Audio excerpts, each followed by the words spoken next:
Rampage came from Philadelphia this week, home of where they were for Dynamite as well, and they decided to put 4 matches on the card this week. I was curious how they were going to pull it off because they didn't even get to their second. It was already 10:25 before they even got to entrances for their second match, so I'm like, oh, this is going to be interesting.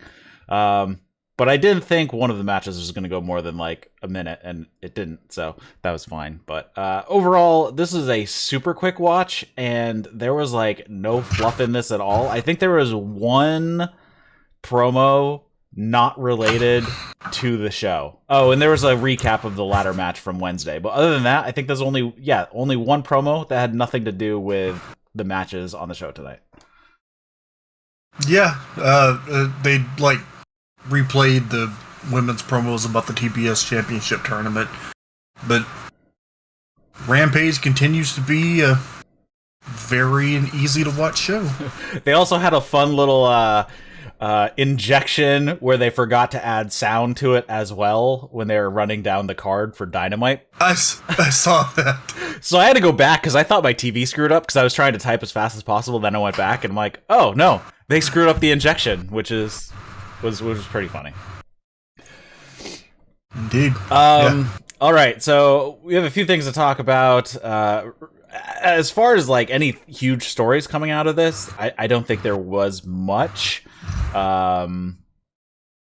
But we'll talk about that. Yeah, all right. So let's just get on with the show here. You're listening to That's Wrestling Podcast. If you're listening to this as a podcast, we do this show live on Twitch and on YouTube, so you can follow the links in the show notes to those channels and come hang out with us live while we're doing the show. We tend to do AEW the evening after the show, around 7 Eastern usually. So that's why we're here for Rampage. Dynamite is usually Thursday at 7. But I think next week will be a little weird because Rampage is on Friday with no Wednesday Dynamite. And then Dynamite's on Saturday. So we have back-to-back Rampages before we get a Dynamite. So there's that. Plus, I will be on vacation from the 15th to the 18th, so I will not be home, so I would not expect us to be back until Tuesday, though for AEW, though I believe probably Trae and myself will be back for at least 1, maybe 2 New Japan shows over the next 6 days or so. Yeah. So with me tonight, I have, once again, Trae. You can find him at WrestleIsm on Twitter. You can find That's Wrestling at That's Wrestling 1 with the number 1 at the end. How is it going down in your neck of the woods? It's all right. Have you always been in Texas? No, I've been here for 6 years. I guess, have you ever lived up north? That's what I should say. No, I have lived in Arkansas, Mississippi, and Texas. Okay, so this might not resonate with you, but today was pretty much one of the coldest days we've had so far this year. And there's something I just love about this switchover is I live out in the boonies, so all of the people around me, of course, have backup heat, not just a furnace that burns oil mostly. They all have fireplaces, so everyone around me decided not to fire up their furnaces, and they're all burning wood, and it smells so good in my neighborhood. Well, that does sound lovely. I have smelled wood burning before, and some of my wife's family is kind of in the foothills of the Ouachita Mountains in Arkansas, and it does get a little cool there at times. Mixed with the nice crisp air, it's great. I don't care that it's like 58 degrees in my office right now. I'm keeping the window open because I like it. Yeah, I'm just enjoying that it's not horribly hot as bad now.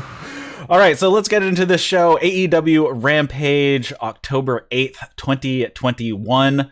And we get Mark Henry split screen twice on this show because they opened with it with a split screen of Danny Garcia with 2.0 and CM Punk. And 2.0 and Danny say that Punk is a phony and the world stopped revolving around him. Danny says that, what would 23-year-old CM Punk do? I'm just doing what he would do. And CM Punk says, I think 23-year-old Punk wouldn't be hanging out with the Nasty Boys' little brothers, which I thought was pretty funny.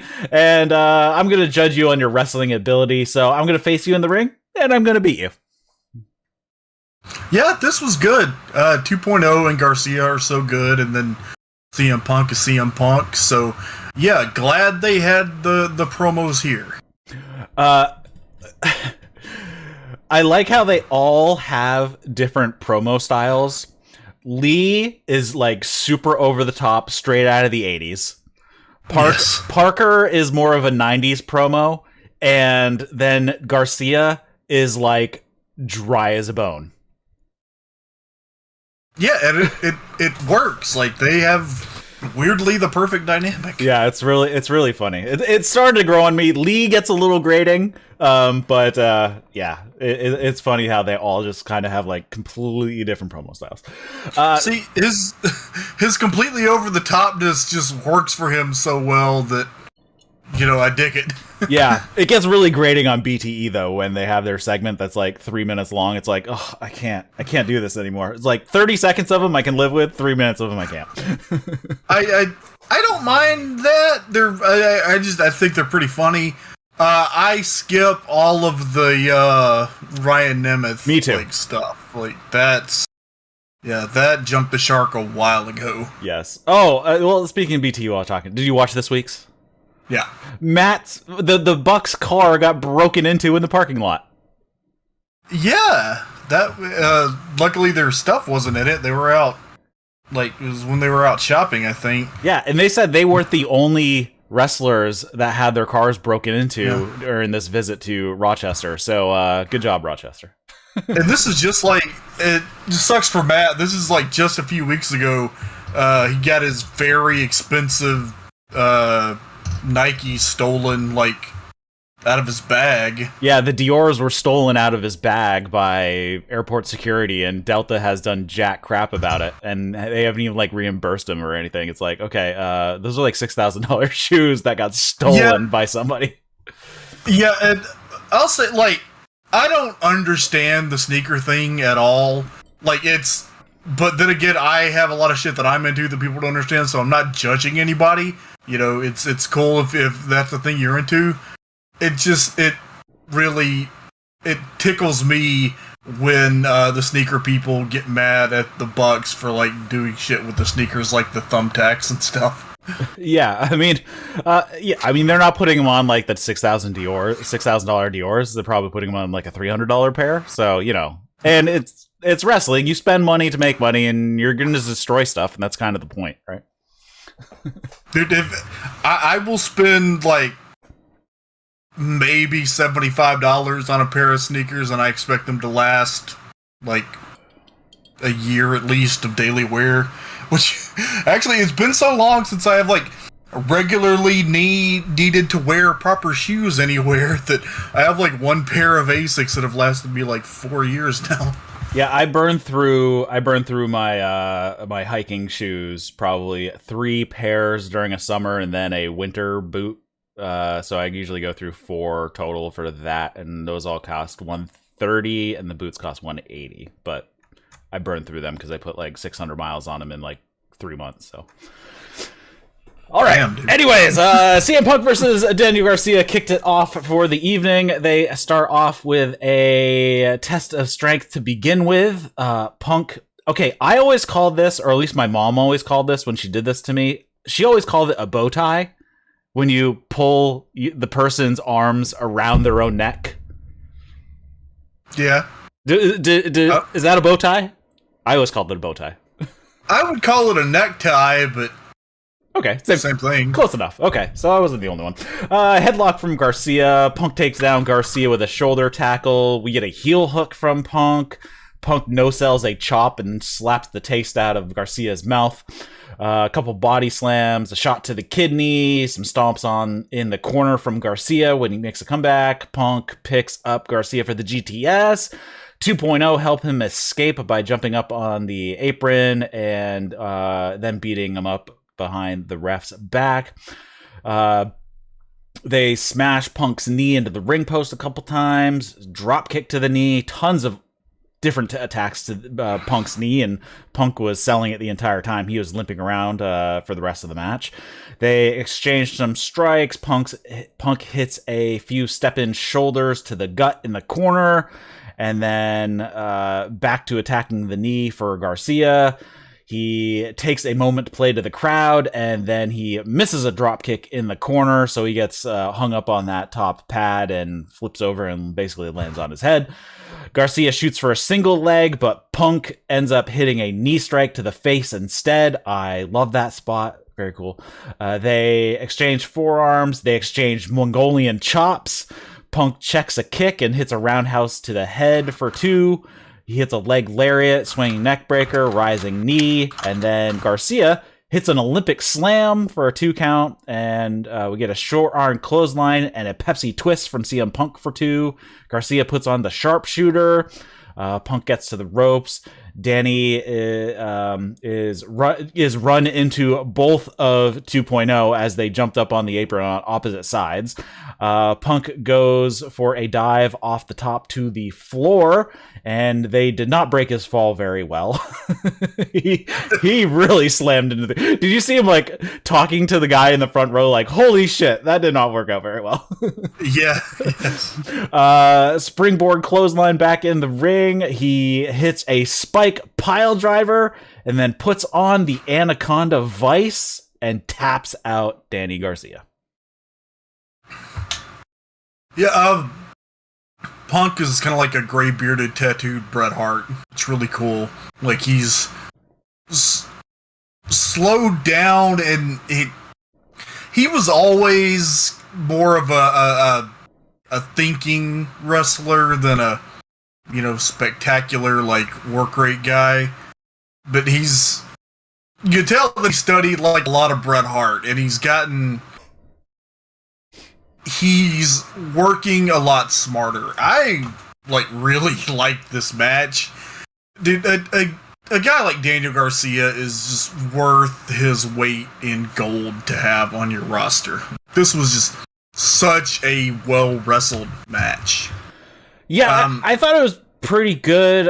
So far, none of Punk's matches have really blown me away or anything. Of course, yes, he is working a slightly more technical style, though I think a little bit hasn't landed with me because it's not technical enough, I think, for me. If he's going to work this style to try to work I don't work it with more intensity. It seems like more going through the moves than or going through the motions than anything else at the moment. Yeah. Well, he's had 3 matches in 7 years, so I think that he'll kind of get back into things, and also he's changed his style from what it was. He's older too; it's going to be different. But yeah, I think with time he'll tighten it up some. Have Daniel Bryan go train with him for like 2 weeks, and we'd be golden. Yeah, I appreciated that the heels actually got something out of their cheating. So refreshing after all these goddamn evil matches. That they all backfired on him. Yeah, well, when they use nefarious tactics to attack Punk's knee, and it completely sets the course of the match, and it builds heat. It actually meant something. It wasn't just fucking insufferable. At one point, they were trading Mongolian chops, and so I'm guessing, just in my mind, in my imagination, Punk went to look up some Tenzan to make sure he remembered how to do the Anaconda Vice, and then he saw the Mongolian chops, like, oh, there's something else I can do. In my head, when they were doing the Mongolian chops, all I heard was, yeah! From, Great Okan. Because now he just screams when he hits them. And even though they didn't, that's what I heard in my head. All right. Next up, there is a backstage with Tony Schiavone with Dante Martin. He's standing there with Lio Rush and Matt Sydal. Dante Martin has been teaming with Matt Sydal I'm assuming Mike is injured because obviously Darius is injured. I I have no idea why Matt has been teaming up with Dante, though.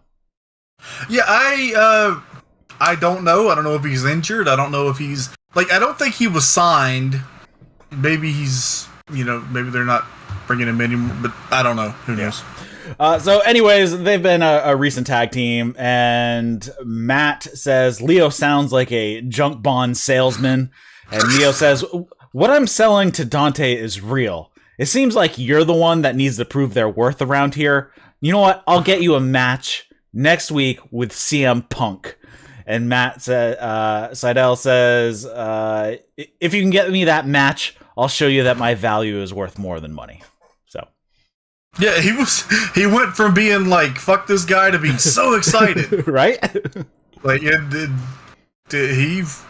but hey, Matt Seidel, CM Punk, that sounds like a good time. Hasn't happened in 9 years. Yeah, makes sense. Yeah.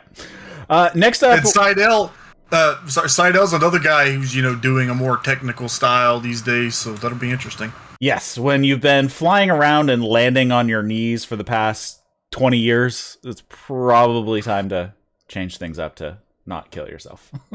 Yeah. Next up, we had the Acclaimed challenging the Lucha Bros for the AEW Tag Team Championship. I did not think this would be early in the show. I thought this would be the closer.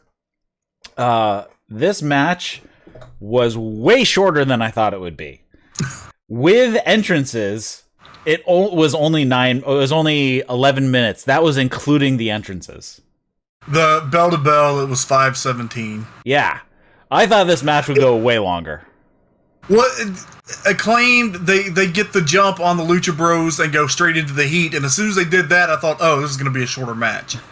And it was because I was also thinking, okay, how are they going to fit 4 matches into the show? And then just a little bit that I've always remembered from a Raven shoot interview that I listened to probably, 10 or 15 years ago, when he was talking about like getting your time cut. And he said, well, if you get your time cut, just take out the shine. Mm-hmm. And so when I saw, the heels get the jump, I'm like, oh, that's how they're going to do it. They're cutting out the shine so they can get a shorter match and fit this in.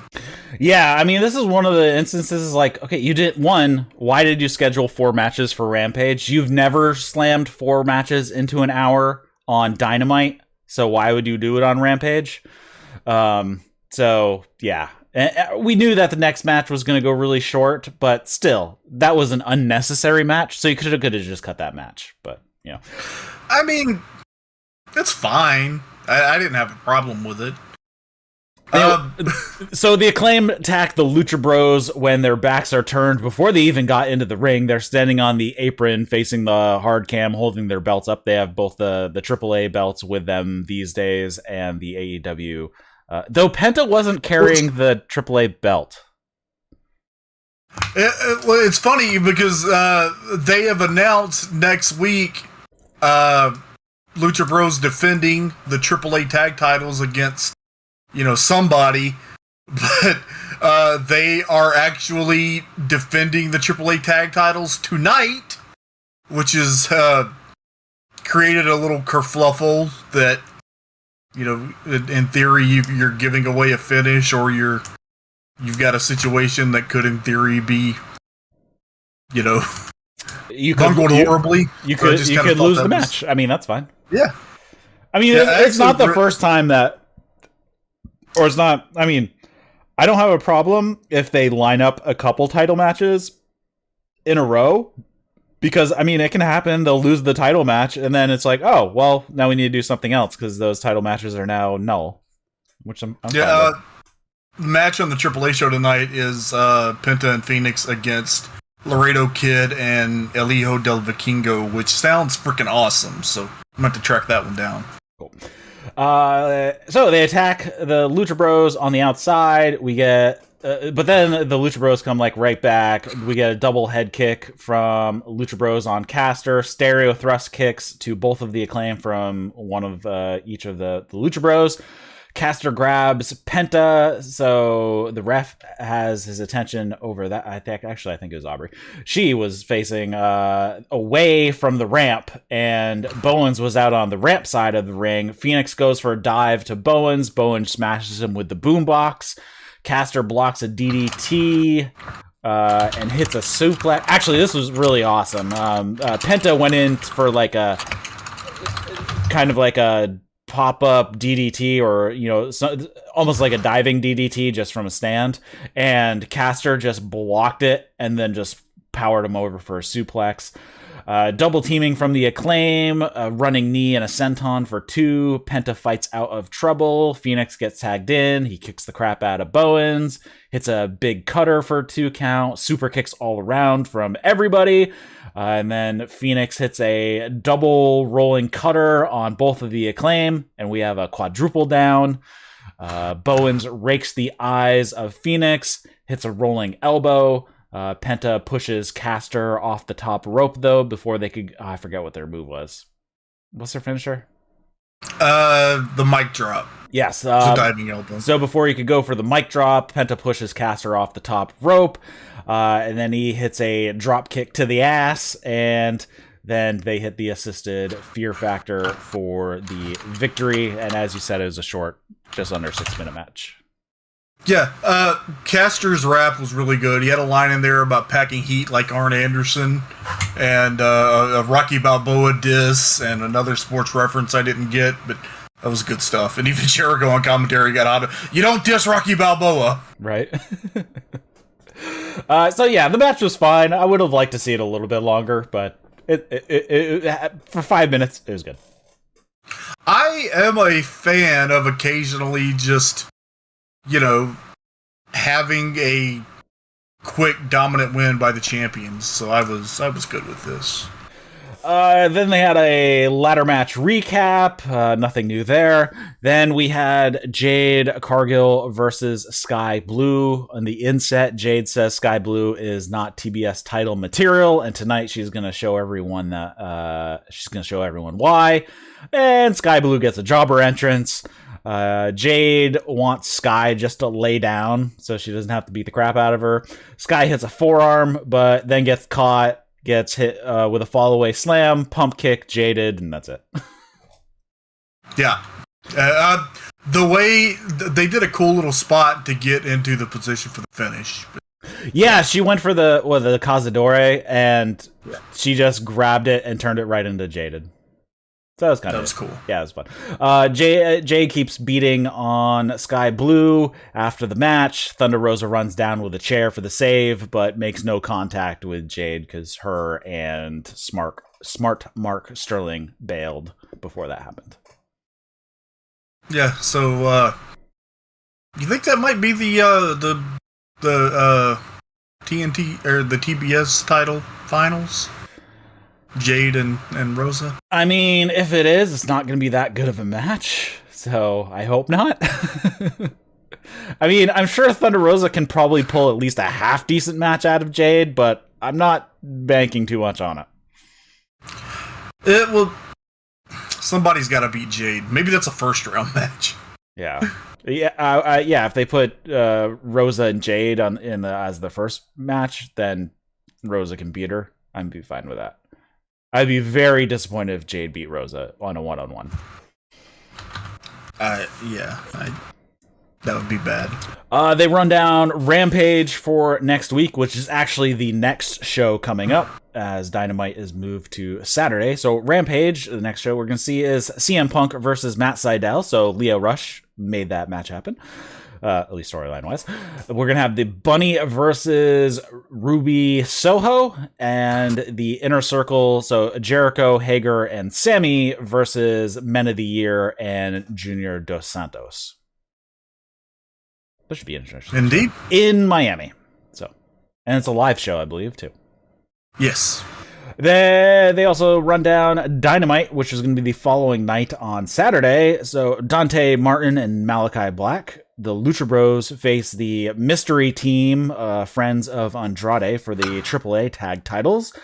Bryan Danielson versus Bobby Fish.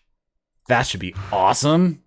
Yeah, Bobby Fish is signed. Yes, That's Bobby a good Fish. thing. Yeah, Bobby Fish signed after his match, and That match will roll. yes, and they are going to release the World Title Eliminator Tournament brackets on that show as well. I'm guessing on Rampage we'll get at least one more match, if not two more matches, announced on Friday or Saturday.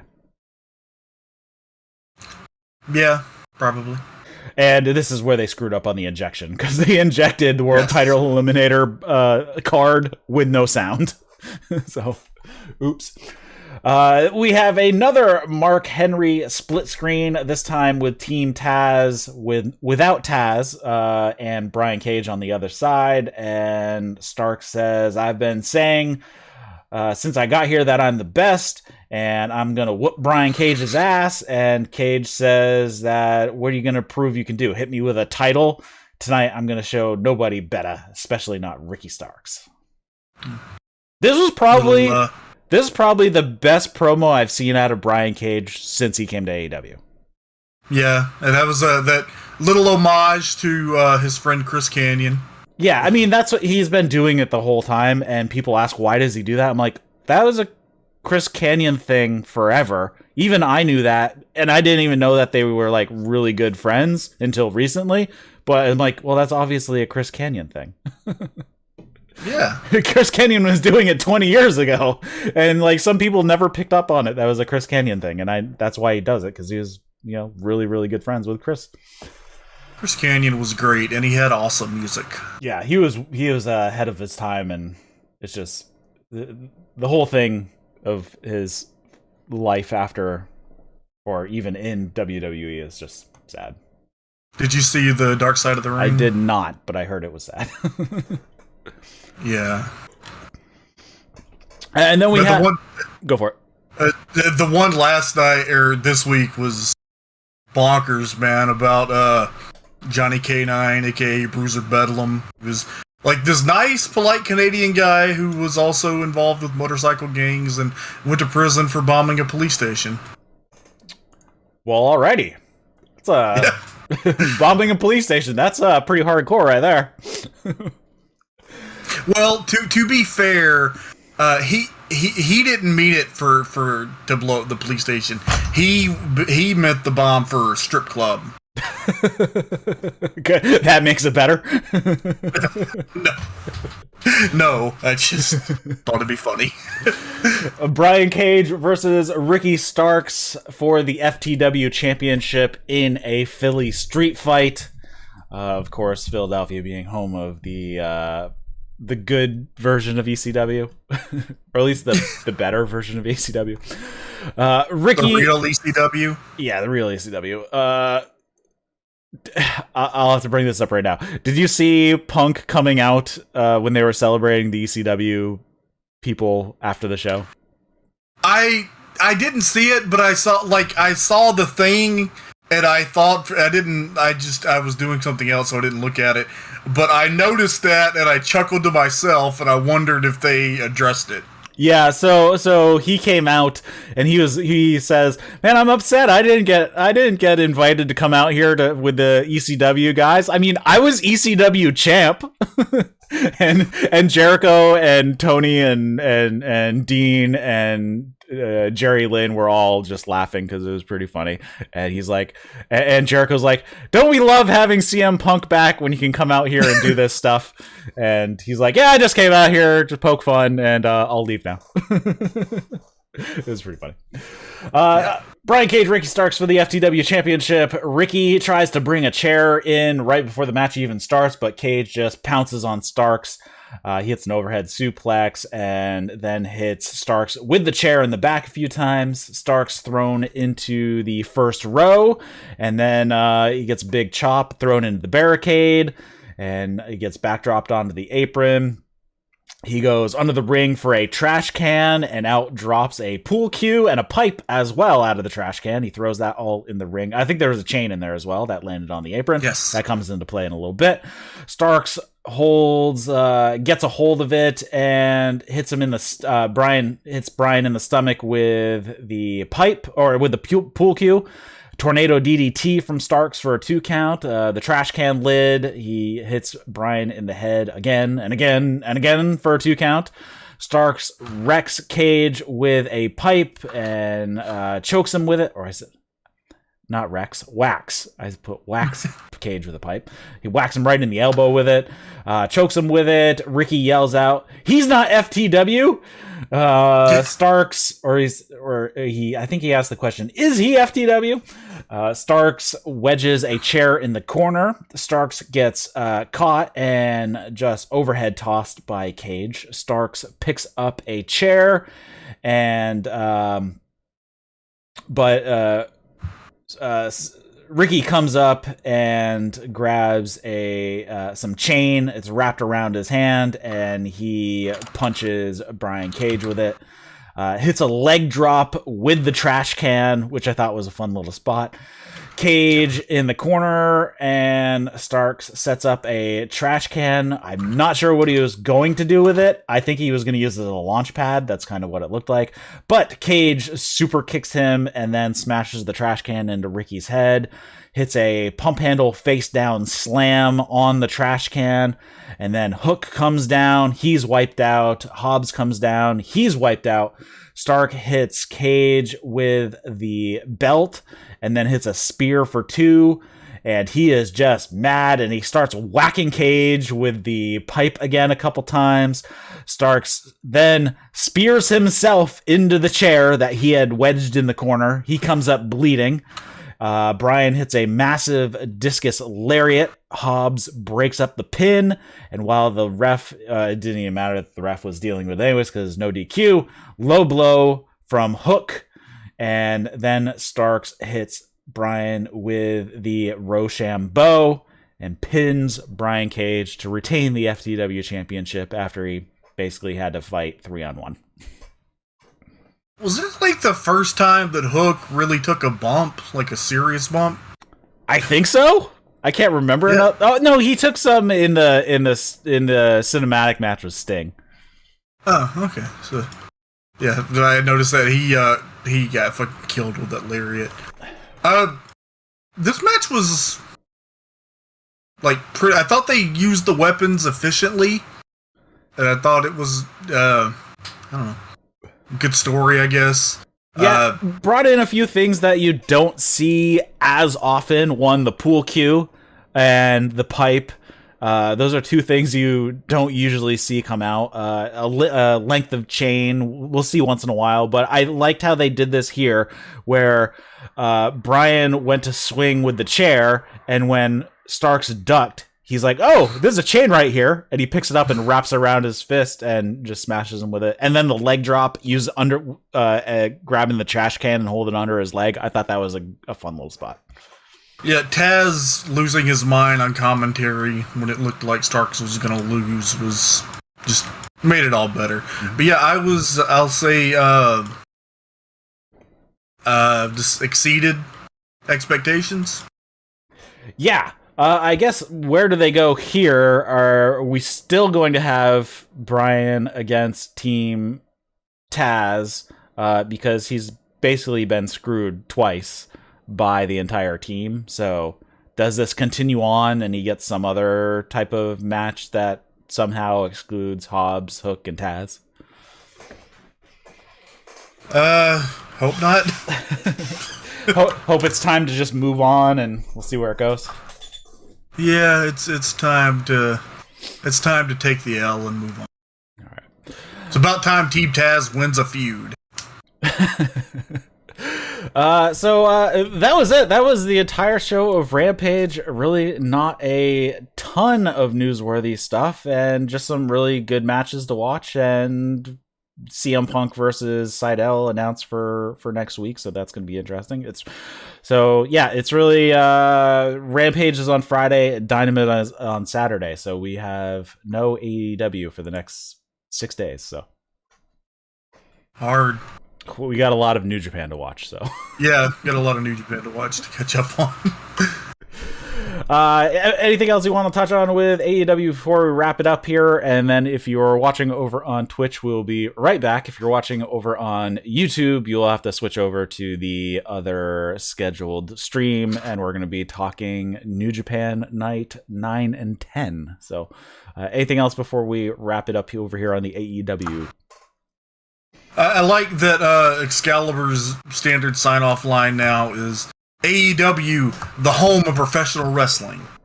So I will close with That's Wrestling, the home of wrestling analysis. All right.